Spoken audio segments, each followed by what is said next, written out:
Hey, it's Nate Savage here again, and welcome to video 10 of the Blues Guitar Quick Start series. In this lesson, we're going to talk about turnaround blues licks. Now, if you don't know what those are, don't worry. I'm going to explain to you exactly what they are, and then we're going to go through and learn a few turnaround blues licks that you can use in your solos.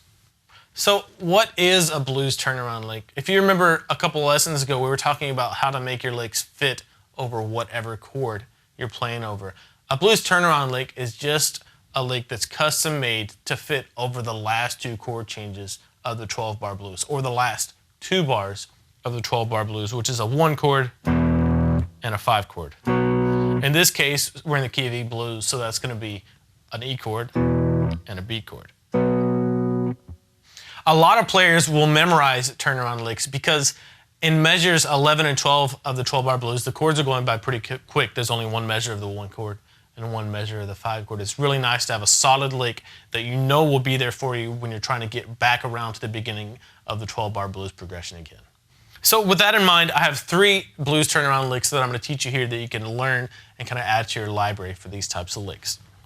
This first blues turnaround lick incorporates something that's really common in turnaround licks, and that's to hit the 1 or the downbeat of the first of the last 2 measures in the 12-bar blues with a really strong root note over the 1 chord, right? So you hit that quarter note, and that's your first note of this turnaround lick. From there, you're going to see a 3rd fret of the B string and a 4th fret of the G string, but they have little slashes in front of them, so that means you're going to want to slide up to those notes. And you're not only going to hit those notes, the G and the B strings, but you're also going to incorporate the high E string too on that strum. So all together, you're going to strum that 6 times, but the first one has that little slide in there.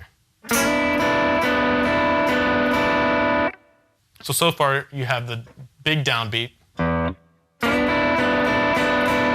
From there, you're going to see a slash with a 2 in front of it on the G string. That's telling you to slide down to the 2nd fret of the G string. And then you're going to hit that G string open. And then the 2nd fret of the D string. So far you have.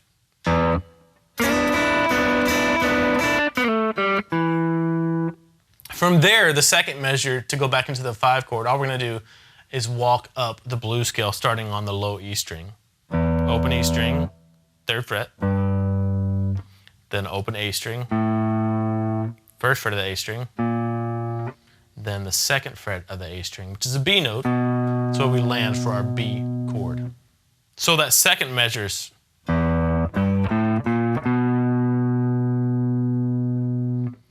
So take this slowly, go as slowly as you need to kind of connect the dots for this whole lick, and it'll sound like this.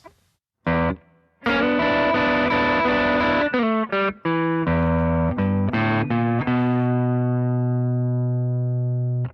right, this next turnaround lick is a little bit challenging. I'll show you why. It starts off the same way the last one did, a strong downbeat on the E. It's an E power chord this time, though. From there, you're going to make a bar on the 4th fret across the top 3 strings. You're not going to be playing the B string at all, but it's easier to make this bar than it is to make this shape with 2 fingers. So that's the way I do it. And you're going to play with actually your 2nd and 3rd fingers on your picking hand. You're going to pluck those. And then you're going to come back and play the 6th fret of the D string with your pinky. And then come back and play those other 2 notes with your 2nd and 3rd fingers. And that's kind of your pattern you're going to be using here.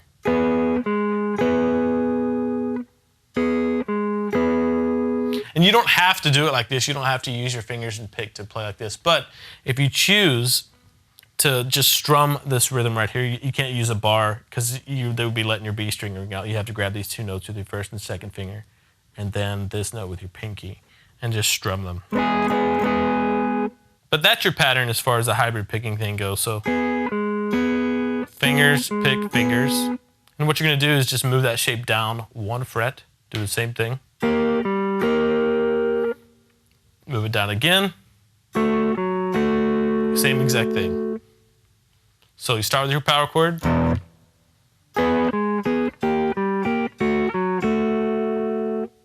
And that takes care of the first measure of this lick. The last measure of this lick is just, you're going to put your 1st finger on the G string and then the open E string and plug those 2 notes. From there, you just walk up the notes on the A string for the blues scale up to that B note. So open A, first fret of the A, and then the B string. So that entire thing.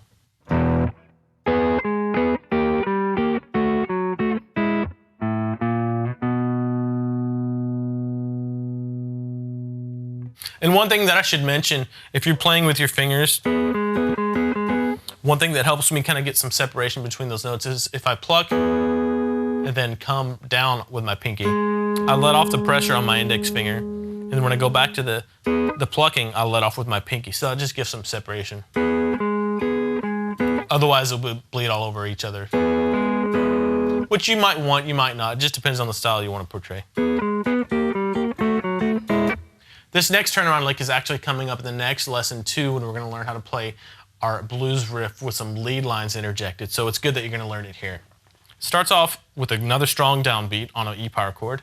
And then you're going to take your third and fourth fingers on the third fret of the G and high E strings, and you're going to slide those two notes up to the fourth fret once you pick them. You can strum them or pick them with your picking fingers. It's up to you. I like to do it this way. It's a little bit more accurate for me. I don't have to worry about that B string ringing out as much. But you're going to see two fours with slashes in front of them. Again, that just means to slide into those fourth frets from below. And you're going to play two of those swung eighth notes. Then move down to the third fret, play two more swung eighth notes. Second fret, same thing. And from there, you're going to make a B7 chord. We haven't learned the shape in this series yet, but you're going to learn it now. That's fine. And you're kind of basically doing down, down, down on the first three strings of the shape. And then you're doing a strum across the top two strings. And the shape for this is just your second finger on the second fret of the A string. First finger is going to grab the first fret of the D string. Third finger is going to grab the second fret of the G. Pinky's going to grab the second fret of the high E. You don't play the E string at all here. The rest of the five strings are in this chord. So you have down, down, down on the A, D, and G strings, and then kind of a strum for the top B and E strings.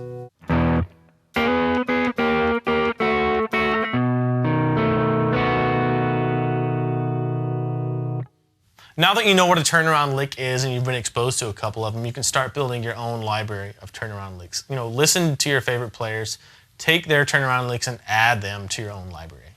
So pull up one of the jam tracks, it doesn't matter which one, 70 beats per minute, 100 beats per minute, and try to throw some turnaround licks in. If you can't really think that far ahead, don't worry about it. Just count along until you get to measures 11 and 12 of the jam track, right? And just throw in the turnaround lick there.